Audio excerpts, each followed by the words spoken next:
Alors, ce qu'il faut bien comprendre, c'est que dans ces textes, il y a l'utilisation du terme partenaire, qui, moi, m'a extrêmement interrogée. Eh bien, c'était le terme utilisé dans les recherches Kinsey pour masquer, en fait, les viols et les transgressions sexuelles que commettaient ces adultes sur les enfants. Évidemment, le terme partenaire laisse suggérer qu'il y aurait une entente. Alors, on a aussi mis dedans le planning familial international, notamment Mary Calderon, qui a été directrice médicale du planning familial et qui est devenue la première présidente de CIECUS. Alors, cette dame, je vous retrouve une petite citation quand même assez intéressante de cette dame.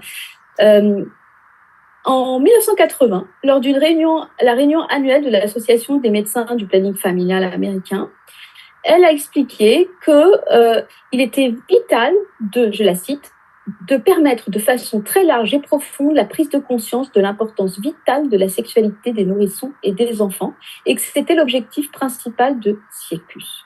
Alors, CIECUS, ce qu'il faut comprendre, c'est que c'est un lobby extrêmement puissant qui est rentré dans les écoles américaines. Et alors, par ailleurs, l'Institut Kinsey, en fait, est également promu à l'ONU. Hein. D'accord ? Donc, c'est quand même... j'ai oublié de vous dire aussi un petit détail important de Pomeroy, donc l'un des collaborateurs principaux à l'origine de CIECUS. En 1980, il a témoigné en faveur d'un pornographe au cours d'une affaire judiciaire et il a reconnu qu'il avait recherché des fonds de la part de la pornographie pour produire sa propre pornographie impliquant des enfants. Voilà. Alors, CIECUS a eu pour objectif de créer l'éducation sexuelle. Le terme éducation sexuelle, éducation à la sexualité a été créé dans ces officines-là. C'est la première raison pour laquelle il me semble qu'on doit aujourd'hui complètement le rejeter, au-delà du fait que c'est un terme paradoxal, puisque la sexualité étant une pulsion et pas des moindres, elle ne doit justement pas être réveillée avant l'heure. Parce que sinon, ça crée des dégâts psychiques considérables et ça empêche l'enfant dans son développement psychique, émotionnel, intellectuel, spirituel, etc. Un enfant que vous avez fracté avec des images pornographiques ou de sexualité crue d'adulte, eh bien, il ne sera plus exactement en capacité d'étudier comme d'autres enfants. Hein. Donc, il faut quand même comprendre les dégâts que ça peut faire. Il y a un rapport, donc ils ont créé du matériel pédagogique qui est du matériel d'incitation à la sexualité. Il faut bien comprendre que ceci n'a rien à voir avec de la prévention.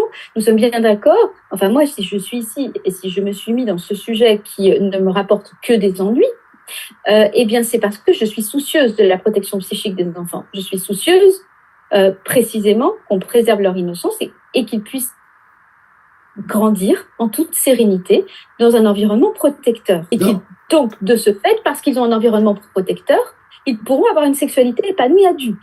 Parce que ça va ensemble. Si on a été fracté petit, on n'aura pas une sexualité épanouie adulte. Je voudrais juste terminer sur un tout petit point.